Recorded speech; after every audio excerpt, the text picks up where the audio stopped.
I asked each of you to choose a word or a couple of words for advice, and let's see what you had. I think, Heidi, you've already... And I hinted at this word, yeah. Tell us your word and just a short explanation why. Tenacity. I actually wrote this, we wrote these at an event here many months ago, but I really do believe, you know, when people say to me, what is, if there is a word that you can apply to entrepreneurs, what is that word? And the thing I love about this word, anybody can develop this, right? I don't think you're actually necessarily born with tenacity, right? I mean, I do believe that anybody can actually teach themselves to have tenacity. And so for me, what it really means is what I said earlier, that idea that somebody tells you you're a dumbass, or, you know, doesn't want to fund you, or doesn't, you know, I can't tell you, I had so many meetings with venture capitalists trying to raise money. Part of the reason we went 6 years without venture capital is because we tried to raise it and nobody gave it to us.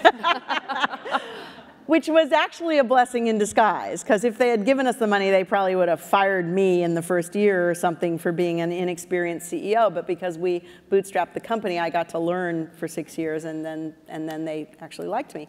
But I really believe that you have to learn to just keep getting back up again and getting back up again and getting back up again. And if you do that, one of those times, somebody actually won't keep pushing you down. And so that's my word. It's a good word. Yeah. Good word. All right. Yes. Are you ready for the reveal? The big reveal.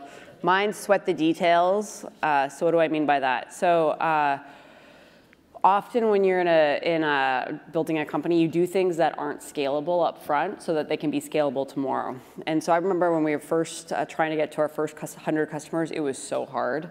And that I had a board, a cardboard, it looked like this, and I would color it in every day, like, to try and when we got to 100 people, we were gonna take everyone to Vegas, our team, which there was 5 of us. And I remember, you know, those first 100 people, I did Skype calls every time somebody signed up. What did they learn? Why did they sign up? What did they like about it? And again, obviously, you know, today we're not doing Skype calls with every time a customer signs up, but early on we did it for a long time because you learn. And a survey is not the same as physically talking to somebody.